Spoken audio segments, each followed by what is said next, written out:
Hello my friends, let's start from this one. The last night Ukraine launched one of the most massive strikes on Russia. Lots of the drones, lots of the missiles. Yeah, this is Ukraine. Drones went to Crimea, also Krasnodar, Rostov, Belgorod Oblast, even reaching Saratov refinery. We have also evidence about some CERN kabooms in this place. Это пиздец means this is fantastic, the special military operation, wow, I like it so much. Some translation from Russian to English for you. Yeah guys, again it is a Saratov Novokuybishevsk refinery that was hit for the second day consecutive. And yeah, Russians intercepted one of the drones right into their buildings. Happens. But no worries, no one was really hurt, just minor damages. If you was really worried, well, refinery itself, it was hit. What is interesting that even Chechnya Grozny was hit, those are the barracks for Kadyrov's army. Nice. For this mission alone, drones traveled 850 kilometers at least. And Kadyrov himself already promised the revenge for this attack. Well, he's still alive, it's kind of interesting. There are lots of the rumors about his bad health condition, but still, as we may see, he's managing a republic. By the way, the same threats for revenge or for something were from Kadyrov even before, then Ukraine attacked the same place. I think it was spring this year, then Kadyrov was really mad, but what can he do, yeah? Russia is already doing maximum in Ukraine what they can do with conventional forces, and Ahmad army, usually it's behind the front lines. And this is the Belgorod region. Some of the local substations and power plants are reported to got fire. Why? How? Who knows? And this is Crimea, reports about the operation of the air defense. Guys, unfortunately, there's not much information coming. I mean, not many videos from the last night, especially from Crimea, because of the censorship. Also, Russia shut down the internet in bordering regions with Ukraine, so it's really hard to get the current information of what is happening. I'll wait for some time to show you more details. Nevertheless, kabooms happened, and also, as it was reported, Ukraine used some of the missiles probably on refinery. My friends, in this video we're also gonna speak about the situation on the front lines and political news around Ukraine, and not only, and some other news. So bear with me, let's go. And let's continue with the front lines. There is the update coming from Gulaipole. Russia continued to bomb this place a lot, and for the last 24 hours, the Russian army moved closer to Gulaipole. Well, yesterday some of the analytics spread disinformation about Russian army presence in Gulaipole, and some of the even pro-Ukrainian channels over-exaggerated that Ukraine nearly lost Gulaipole, and just because of some outstanding action Gulaipole was saved. No, it's not like that, even close. Gulaipole is still fully under Ukrainian control for now, by the time I'm recording this video. The problem goes for the Russian aviation gliding bombs, and definitely close presence of the Russian soldiers. They already launched their drones on this settlement. And this is the detailed update. So Russia is moving north from Gulaipole. They also went forward from Zeleny High. They fully occupied this small settlement. The maps I take from the Mayakovsk analytic, the link for his Twitter you might find in the video description right below. He is a very good asserts. He usually publishes the very detailed map information. So this is his map where you may click on every sort of the data, like for example this vehicle is something new, and there is the reference for original source. Here we have the confirmation that this vehicle definitely was hit by a Russian drone. Happened at the entrance to Gulaipole, so Russians operate with everything, except infantry, of course. Now let's zoom into Pokrovsk direction, where Russia sent its vehicles, which were kaputted on the way or inside Pokrovsk itself.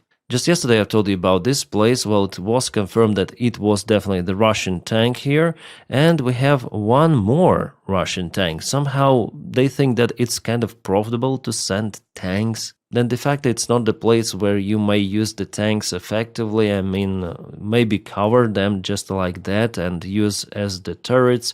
Well, this tank was hit by drone, so completely gone. It was hit several times, no go. And here it was, one more Russian vehicle, BTR. Also on Telegram the image is available. Yeah, this is definitely the Russian BTR-82A. We have also the confirmation from the aerial drone, and it's no-go confirmed. So it really tells that Russia is very serious in sending the heavy armed forces to Pokrovsk itself. But just 2 months ago, Russia withdrew some of the brigades and they sent those to this direction, Novohatska. This is Komar direction.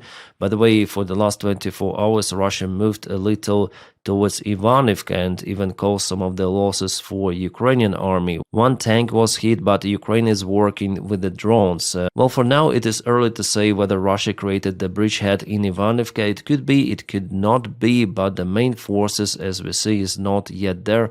It's all the gray area. Russians mainly operate in Ivanivka with their drones. In Novopavlivka, Russia failed miserably, but they now try to expand from Dachna. They took this field with their main forces. Okay. And now let's return to Pokrovsk. The situation here is mainly the same, except heavy Russian vehicle losses. That's it for the last 24 hours.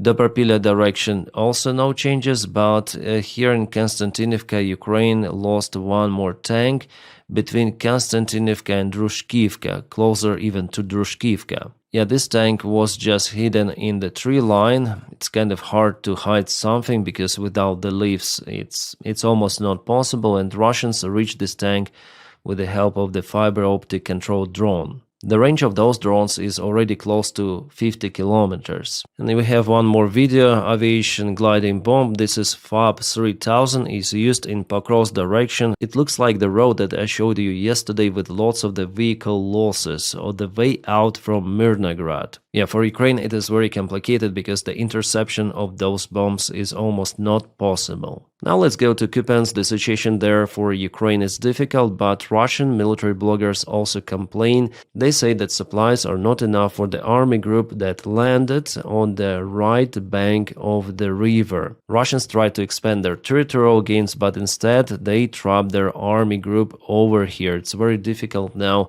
to send them supplies. Usually drones are doing this.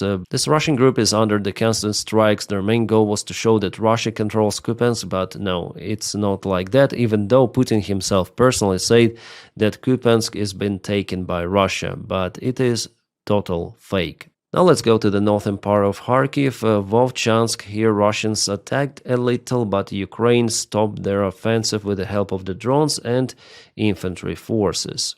Yeah, some of the videos I cannot show to you because it involves Russian infantry. The deep state also gives the update in Serebranka. There Russia moved with their main forces and also advanced towards Siversk. As for the front lines, mainly it's like that. The Hulai-Pole situation is getting worse, and soon we're gonna see the fights for this settlement, probably in the coming few weeks, or maybe even days, we'll see. Because the preparation for the Russian army there is very strong. Alright, wait for it. Wow. This is the Russian unsuccessful launch of missile. What a mushroom. A huge one. Wow, big kaboom. Nice. This is the rocket fuel, I guess. The unsuccessful launch of unknown missile, by the time I'm recording this video it is unknown, happened not far away from Orenburg. From the video we saw that missile lifted off and collapsed right in the air, plunging down, hitting the ground, creating this beautiful mushroom. Here's the photo without watermark from another source. Just the usual day in Russia. Also, the main launching spot of the Russian commercial spacecraft was ruined yesterday.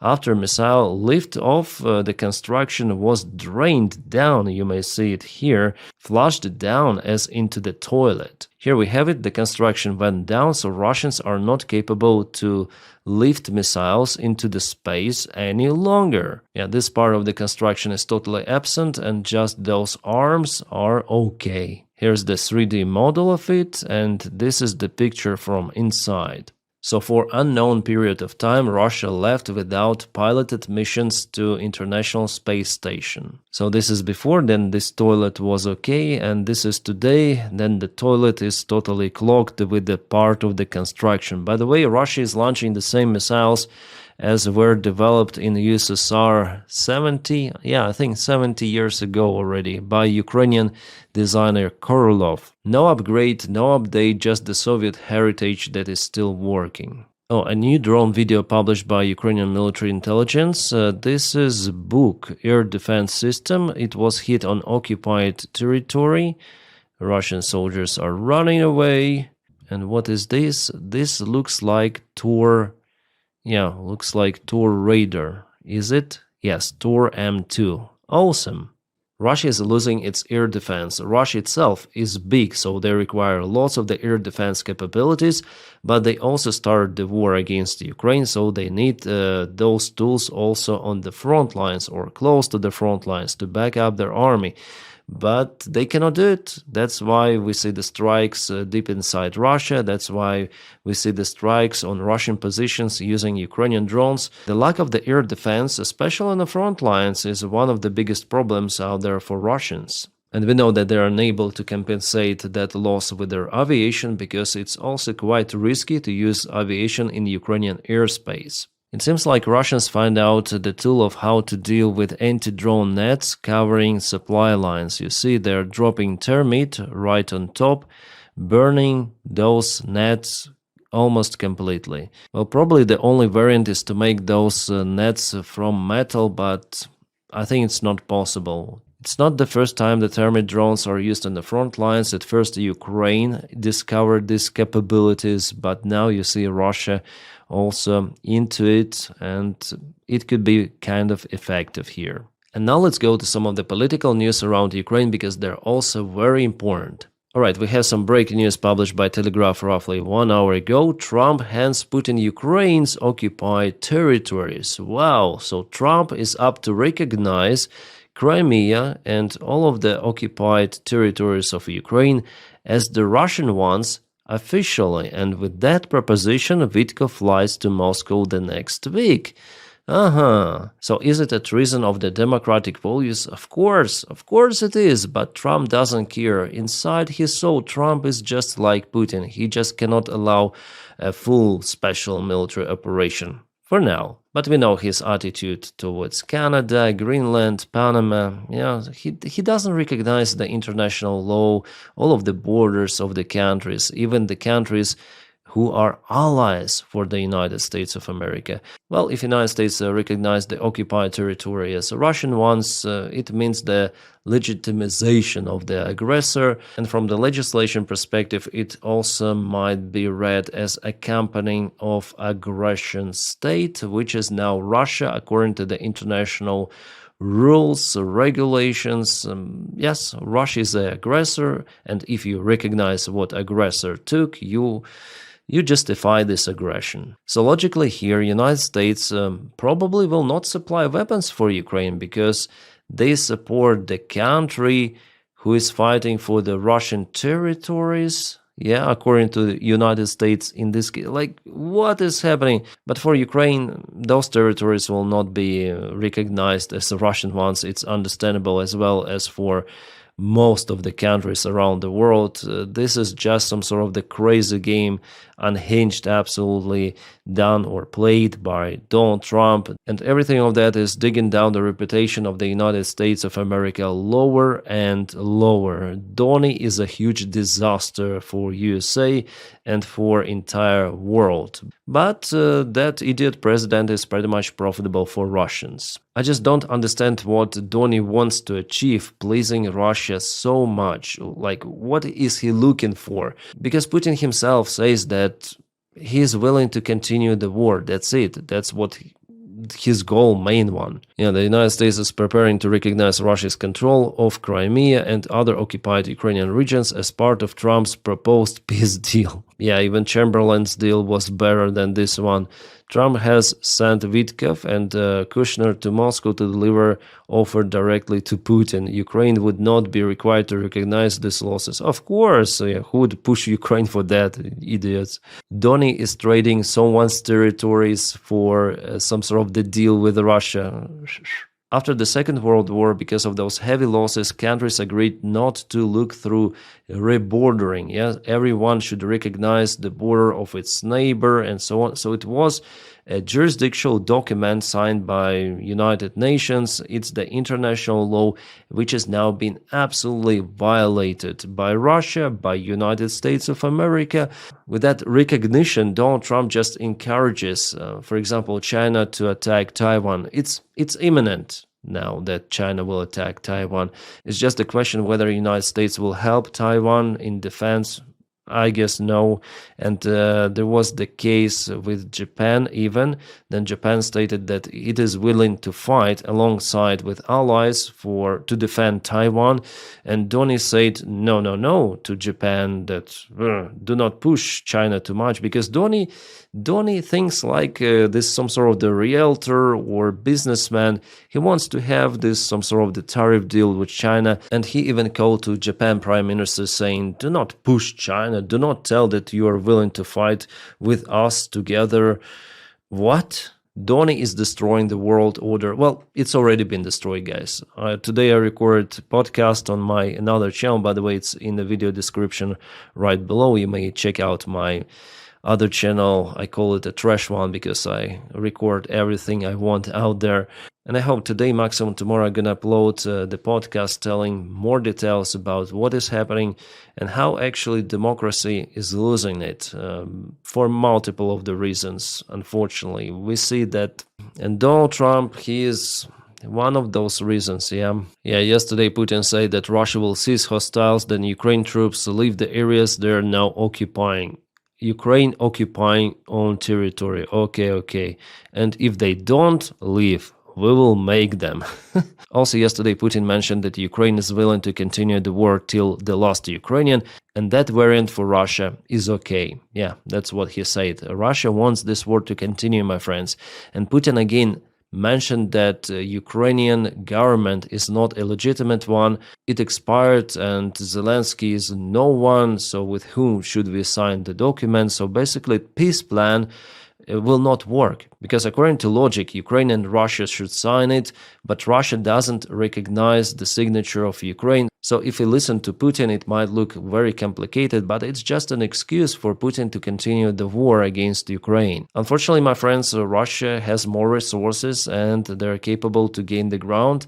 Ukraine, with just this limited support, is not able to defend itself fully. And European bureaucrats, they don't understand the scale of the threat, not just for Ukraine, but for entire Europe and maybe for entire world. The Brussels Prime Minister completely bans the deal to confiscate 140 billion of the frozen Russian reserves. Most of those are being held in Brussels banks. He wants to have some sort of the reinsurances that in case Russia goes to court, all of the European Union countries will pay for it. But that court legal procedure may go for decades, and who knows what might happen to Russia. But Ukraine needs that help right now. I'm not saying send money directly to Ukraine. No, invest in European military production. Ukraine already signed the contracts with Swedes for Gripen jets with France for Rafale. German Rheinmetall also may help a lot with those investments. But no, we're gonna sit on those Russian money, because maybe we have some of the percentage, not maybe, but in this article from Politica, it is 100% correct that Belgium obtains profits from those frozen Russian asserts because they generate taxes, percentage, Belgium takes it. There are billions of euros, and now I understand why those freaking bureaucrats, they don't want to confiscate that amount of the money.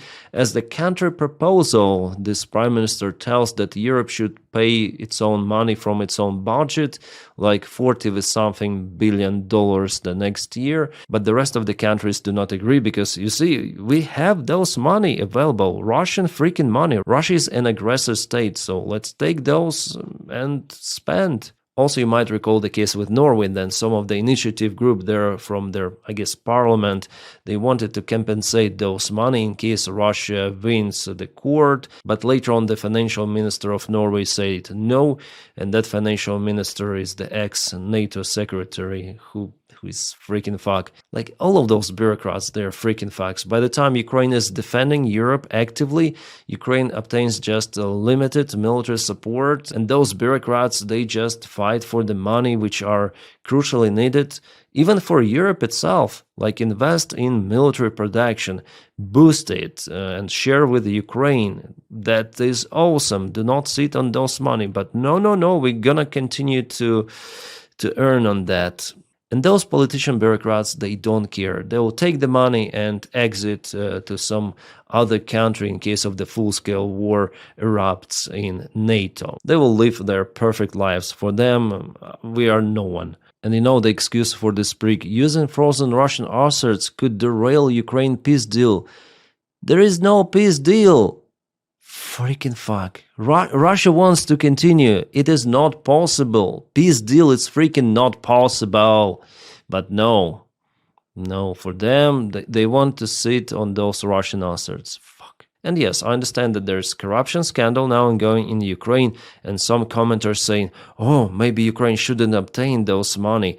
As I say to you, invest in your freaking military, give Ukraine weapons. And those money which are spent for other spheres, send your advisor, send your audit to look through it very detailed. And it's good that there is a corruption scandal, actually. It means that Anti-Corruption Bureau is working and no one is immune to it, even President himself or President's friends, including Andriy Yermak, who is like this shadow cardinal of Ukraine. And today there were searches done by NABU in his apartments. We're gonna see where it will lead, but I'm sure that all of the corrupt officials should be prosecuted, like dismissed from their positions at first, prosecuted later, and no one should escape the responsibility, even President himself if he is involved.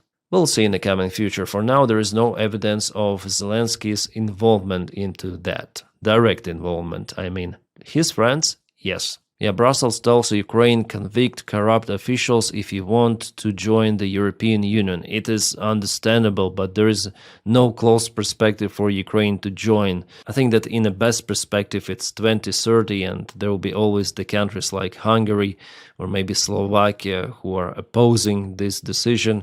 Maybe Poland, by the way, will also oppose because money matters and Ukraine will overflow the market with its cheap agricultural products, which is actually good for consumers because they will pay less. But for Poland, their market could be harmed, as they say, if Ukraine joins EU. Well, you always have this kind of the internal clashes out there in this bloc. There is no unity in the European Union. And if there was no Russia as a neighbor, I wouldn't like Ukraine to join EU. It's just my personal opinion. But I do support NATO, European Union. Yes, Ukraine now should join it. Mainly because of Russia. Oh, by the way, Russian puppet Orban met with his master in Kremlin. It's the second visit of Orban to Russia since the start of the full-scale war against Ukraine. Russia against Ukraine. It doesn't really matter. Orban supports Russian narratives, propels them towards European Union. Among European Union, he's like this cancer of EU. Wow, guys, we have some important breaking news. I didn't expect it to happen, but it is happening. After all, Anti-Corruption Bureau works well. In his evening address to people, Zelensky says that Yermak is no longer the head of the president's office. So, well, Yermak is in this list of NABU to be suspected, to be not prosecuted at this point, but to be investigated, let's say, since they search his apartments, his property, and people, they understand that Yermak is out there, he is in those schemes. They even have the name shared already, Alibaba, in those tapes. Andriy Yermak, yeah, this is his corrupt call sign. Well, I haven't listened to his speech yet, but it seems like the notice here that Zelensky resets the office, the president's office, and Yermak is no longer the chief of it.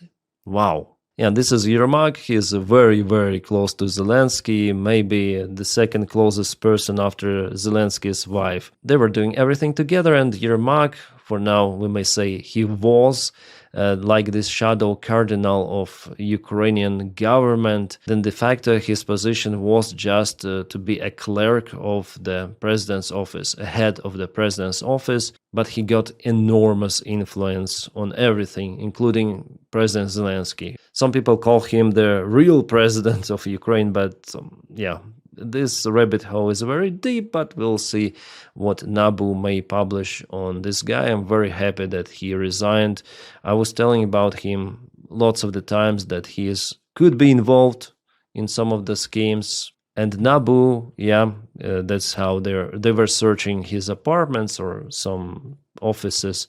I think that they have everything on him, and not only because this operation Midas, that's the name of the operation, is ongoing for 15 months already. Yeah, freaking finally Zelensky made his choice. He was desperate really to save his team and Yermak, but no, it didn't happen as he wanted. Finally, the justice should be done, and if Yermak is really involved there, of course he should be prosecuted. So yes, I really support the decision, and maybe we're one step closer to Ukrainian army reform. Yes, it's gonna be interesting to see what might happen in the nearby future. And yeah, some people say, oh, what Nabu is doing now is ruining the reputation of Ukraine, of President Zelensky and so on. Guys, corruption is ruining everything. Do you think it's better to hide everything behind the curtain, pretend that nothing is happening, that there is no corruption? No. And people continue to die because of this corruption on the front lines, civilians, military, because they would not have enough support that they could have obtained if there was no corruption. It is one of the most important things to not just speak about it, but to fight against it. And luckily we have Nabu that is uncovering everything.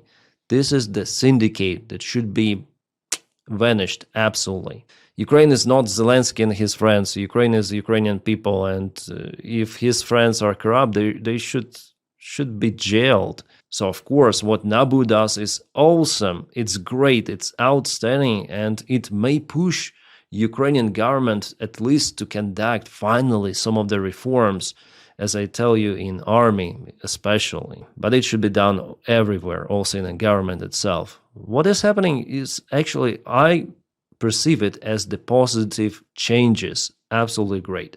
Those changes will never happen in Russia unless the Russian regime itself collapses somehow. As Zelensky says, I want our partners to have no questions about Ukraine. The head of the president's office is resigning. The cabinet deputies must provide the budget, appoint new ministers of energy and justice who were involved in corruption, and also resign, so they should appoint new ones. Yes, SBU will also conduct its analysis and the decision will be made. The army, there are problems. There will be a fair discussion of personnel among brigades distribution. Decisions will be made. Okay, now, positive step, of course, especially with Yermak. The president also emphasized that important negotiations with the United States of America will soon take place, and there will be a new delegation from Ukrainian side because Yermak was leading the previous delegation. Now Yermak is no more Ukrainian official. Here I agree with Kate. She wrote about Andriy Yermak. Society demand to get rid of him was very high, and this is good news, although it should have been done much earlier to avoid serious reputational damage. Yeah, I agree, it should have been done long time ago. Just 8 hours ago I retweeted this page. Unelected and lacking popular support, President Volodymyr Zelensky's chief of staff has amassed a level of power rarely seen in modern Ukraine. Now he faces a push to finally leave. 8 hours, or maybe even less, and he left. Nice, fantastic news, guys, and thank you guys for your awesome support for making my job possible. Every day I publish those videos, and you may support me on Patreon, the link for it right in the video description below, or membership of the channel. The membership, you just press button join somewhere over here. Without your support, my job would not be possible. So thank you so much for it. If you don't have the opportunity to support me in that way, you may just press your like to the video and also subscribe for the channel. That is how you help to propel this video in YouTube algorithms. Thank you so much for it too. My friends, I wish you all a peaceful sky wherever you are, and have a great time.